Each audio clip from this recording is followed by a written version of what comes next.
Okay, so in Magpie Sprint 3, this is the review. This was a 3-week sprint from October 23rd to November 10th. We'll go through the various work efforts and see what's been done or not. So let's start with platform.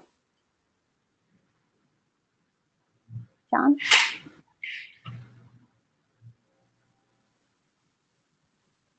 Hello? Either John, Jordan, or Andrea. I can go over mine, but I don't know anything about Jordan's. Yeah, go ahead. Okay. So I did implement change port state in the netconf device provider. There was a bug over there, so that was fixed. Another bug that we found out was that alarms were not removed when the device was disconnected. That was also fixed.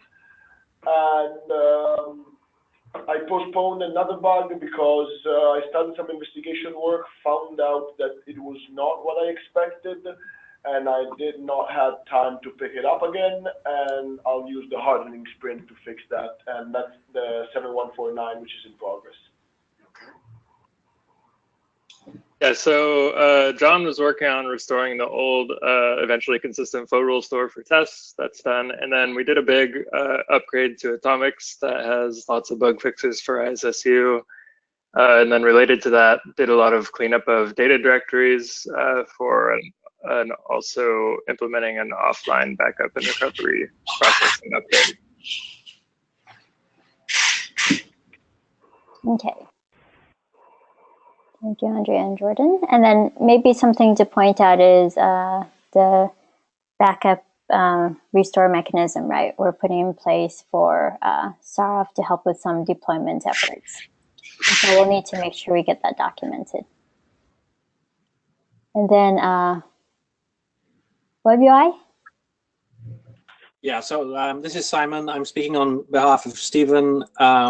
With this sprint, there was a task in here to work on the detail panel of the groups view, but Stephen actually had some issues getting a working environment with groups. So we're going to have to take this offline and work with someone probably like Charles, who can maybe help set up an environment like that.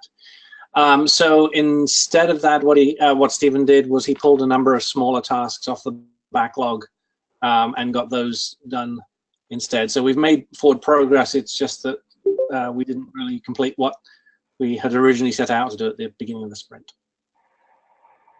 Okay, and then in general, in terms of the gap between Topo and Topo 2, when are we done, or will we still need time to kind of close that gap so we can transition fully over to Topo 2? Yeah, there's still some time required to close that gap. Okay, so we're thinking the next release. Yeah, it's not going to be completed for this release. Yeah. Okay, and then localization. Right, and I'm also speaking on behalf of Elisa. Basically, we haven't really made any. Sorry, let me back up. We've made progress in completing updates for most of the original existing languages. We're still trying to get some traction on Greek and French for different reasons.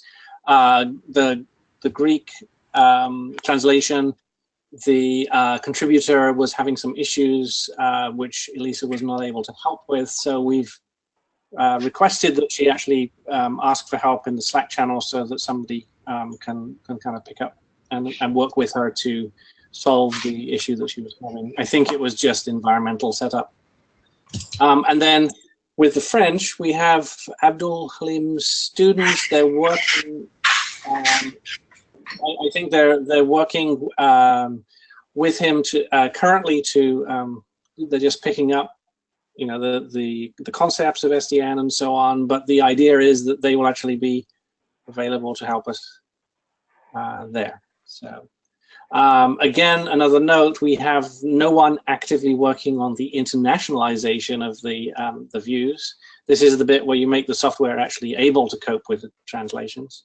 We're reaching out through the ambassador program, but we haven't had any bites yet to that. So that's a summary update. Okay, thanks, Simon. Packet Optical? I don't think anybody's around for that. Yeah, well, there was a patch from a guy from Equinix that did alarm handling for the Sienna Wave server, for which we already had a driver inside ONOS. Laszlo from Polatis Huber did a lot of work around driver for his own device, adding a power management for his own device, but that was also extended to be used in a more general way from the northbound. And there were some bug fixes and errors.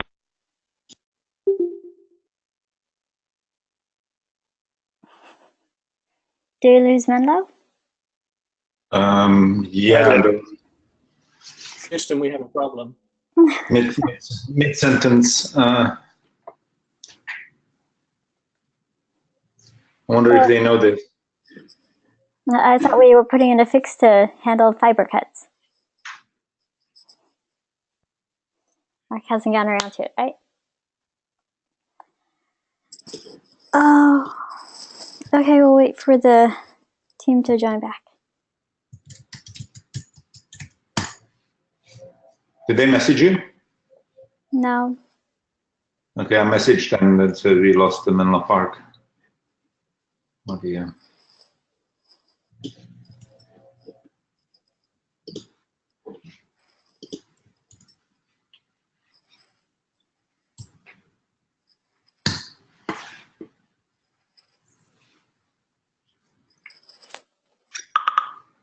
They're redialing in.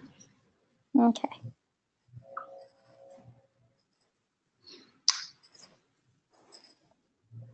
Let's see who hung up the phone.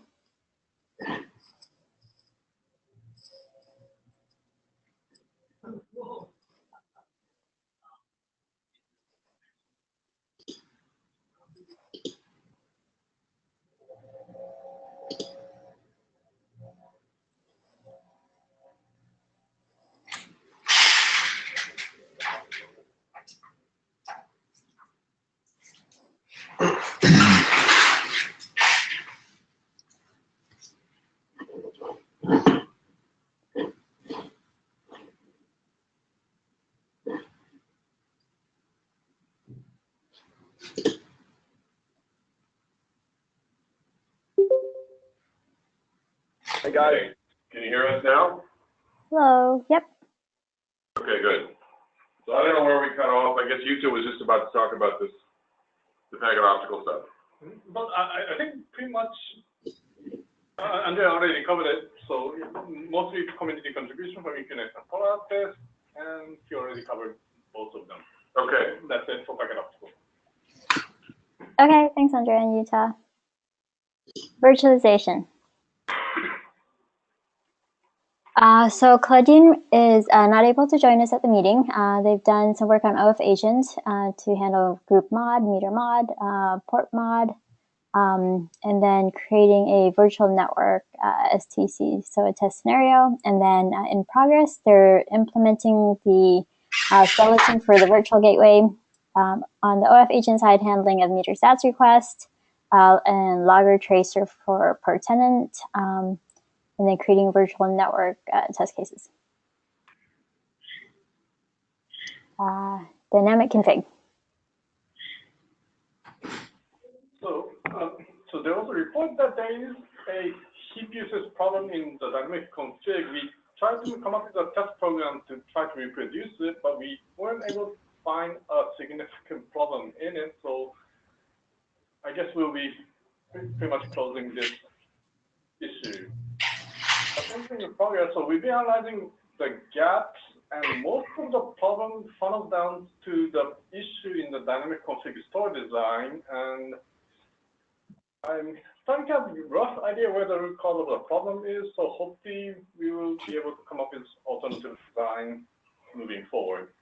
And on the Yang runtime and support, they've been working on any data support, which is there at the Yang tool level, but it's not there in the runtime. They are working on it, but we really don't have any visibility current status right now.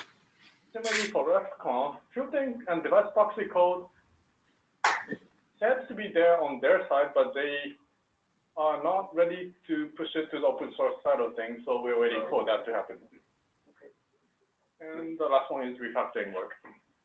The things you said that were in progress, the config store problem and filtering, are those going to be post 1.12, you think?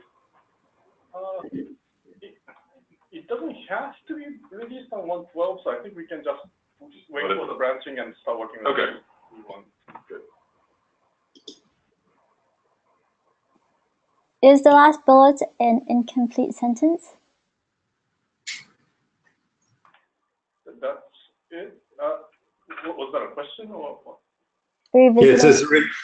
Yes, it ends in a preposition.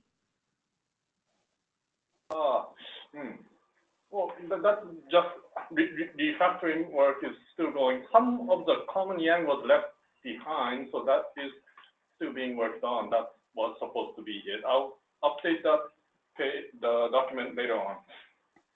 Okay, and then I think there were discussions around trying to do a demo for ONS. I think there was supposed to be a kind of follow-up meeting for that. Is that going to happen, or just is that going to occur at the? Actually, that was something I wanted to ask whether that happened this Monday, Tuesday, or not. But but I guess that can be taken offline. Yeah.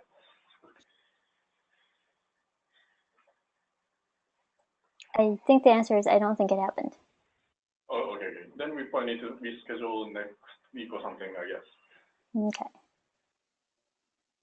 And then gRPC Brigade, is Jen there? Yes, I will give a report for this. So what we have done for Sprint is like we added the package protobuf model. And also there are a lot of dependencies like protobuf model, like traffic treatment and the selectors and structures and so on. And we added all the models already put into the repository. And we also added some like service like northbound unit tests, like including applications, gRPC, and so on.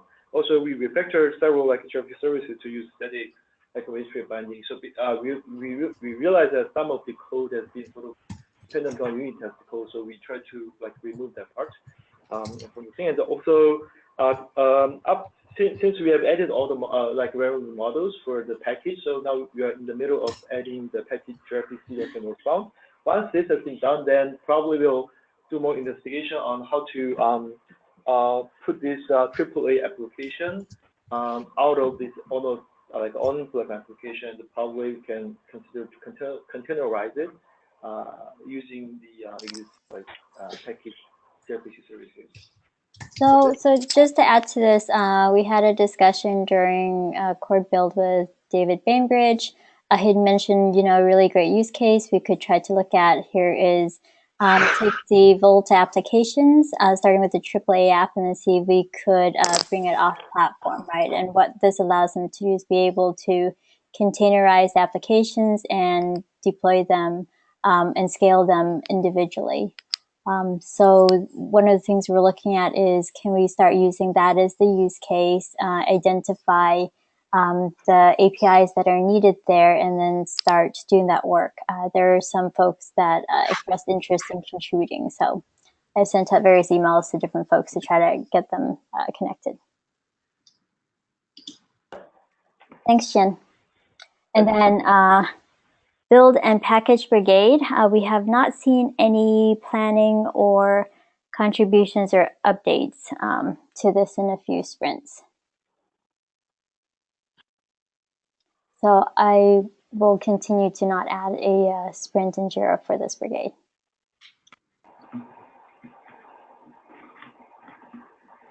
And then P4? Yeah, I can speak to this since Kahmed and Brian are at the P4 developer day.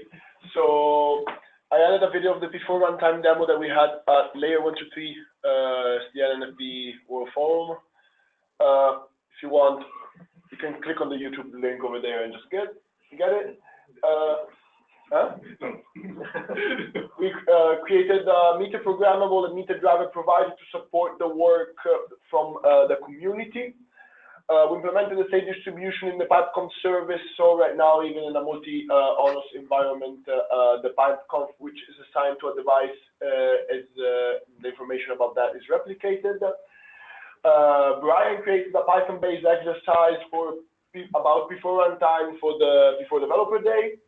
And along with that, Carmelo created some slides for before runtime and an ONOS demo that they're holding today at the before developer day. Carmelo also refactored the PI pipeline model abstraction from the old BMV2 based ones to the P4 info based ones. And as ancillary work to that, there was a P4 info based parser of the pipeline model that was put in place instead of the BMV2 JSON one in order to decouple us completely in the core from having a JSON based on BMV2. Personally, I started the progress on implementing the mastership handling in the general device provider. Unfortunately, I got put on the back burner because of other elements. I know that he started and is very much ahead in the progress on fabric.p4. We already have a couple of patches with the program and an initial stub of the pipeliner and the interpreter, so that's good. And Frank Wang from the community did incremental work on his patch for the P4 runtime meters, but that is not merged. I believe that none of these in-progress elements needs to go into 1.12, so that's good. The only thing that is still sitting in Gerrit and will have to go in 1.12 is the refactoring of the pipeline and the P4 info-based pipeline parser. But I think Yen is aware of those two, and she had a chat with Carmelo. We think they're pretty much ready. We did some review along. It was just simply a matter of having time during core build or today to merge them, and that time did not get in. They will get in probably Monday, Tuesday next week. If they're ready to go, I can merge them today too. Yeah, I'll have to make sure about that. Yeah, any comment? We'll discuss it later because we're giving folks like a 1 week grace period before we cut the release branch. So I think there's still time. Awesome. Thanks, Andrea. SSU? Yeah, so we got all of our tests done for ISSU this week, or this sprint. And so going through the actual tests, so we added support for actually handling changes to application versions when new versions of ONOS are released. And then a lot of the work was focused on moving data around the cluster, so making sure that partitions are distributed the way they were before the upgrade, after an upgrade, making sure RAF nodes are caught up when we're moving before we finish starting a node that's been upgraded, cleaning up the old state of the old cluster, rebalancing masters after upgrades, and then doing the same sort of protocol that's done for Raft for eventually consistent state. And so after that, all of it's working pretty well, and we're just moving on to testing the entire protocol. Okay, thanks, Jordan. QA? I don't see John online, so I guess I can talk about that. For QA, we restored the testing on Open Store, and we cleaned up test down code style. We're running code style check for the repo system test level, and also we integrated Jenkins and Jira to report nightly integration test results. We also fixed intent latency test by checking intent status properly. And, Andrea, stop typing. It was not me. That's me.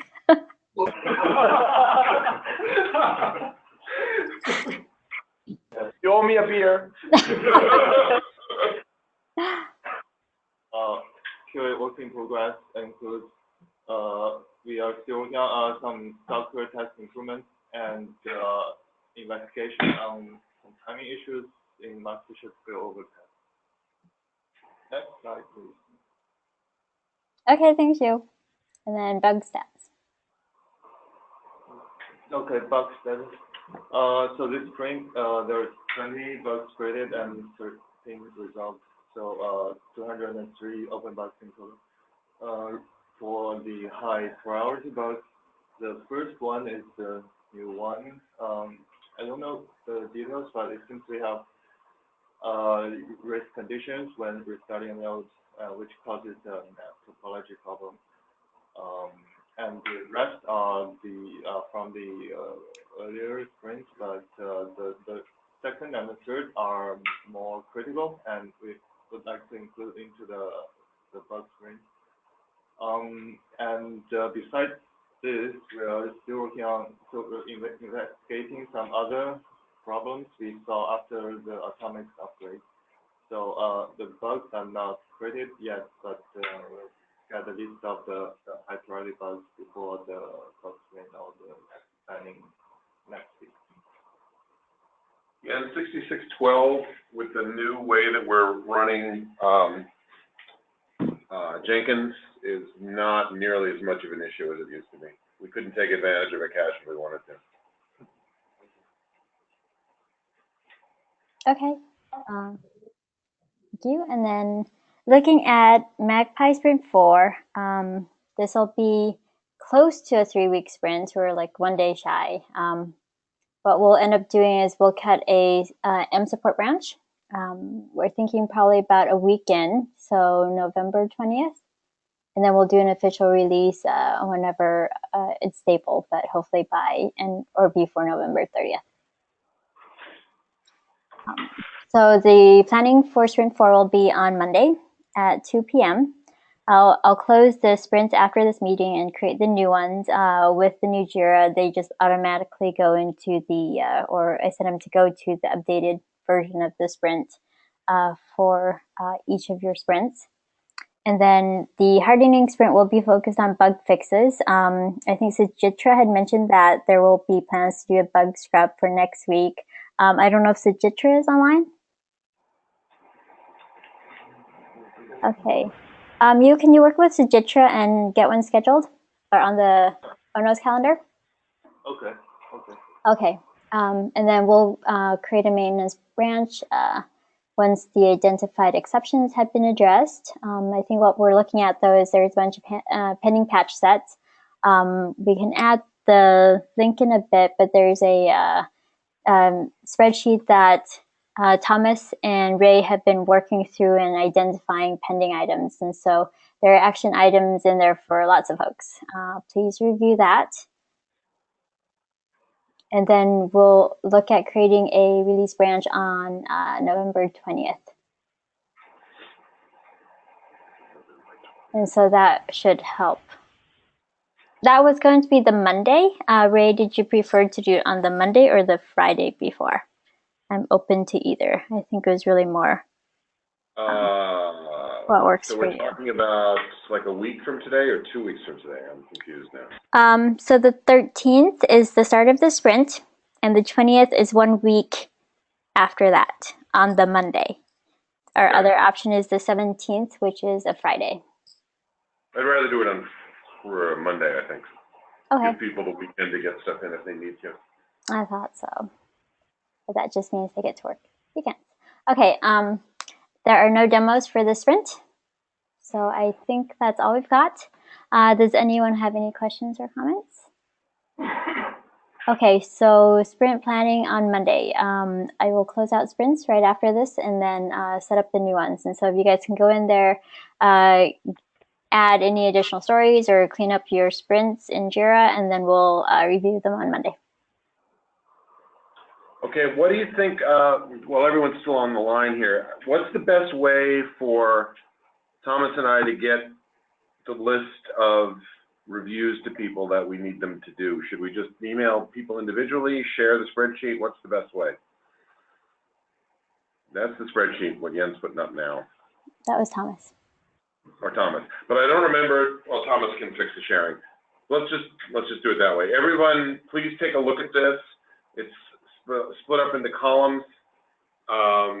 There'll be a column with comments from either me or Thomas that basically says, hey, we need somebody else to look at this for us. Here's what it looks like. Here are the comments. Here are the people who are supposed to take a look at it. So if you're in the The yellows are ones we don't really know what's going on. We really need help with deciding whether that's in or out of the release. Blue is definitely in. Orange is definitely out. So the ones we really need help with are the yellows and the blues, and letting us know whether they belong in or not. And if they belong in, please +2 them and we'll get them merged.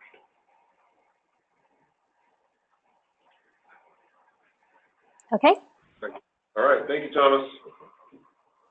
Thanks, everyone. I think that ends the call, and then please go and review the spreadsheet. Okay, bye. Bye. Bye-bye. Bye-bye.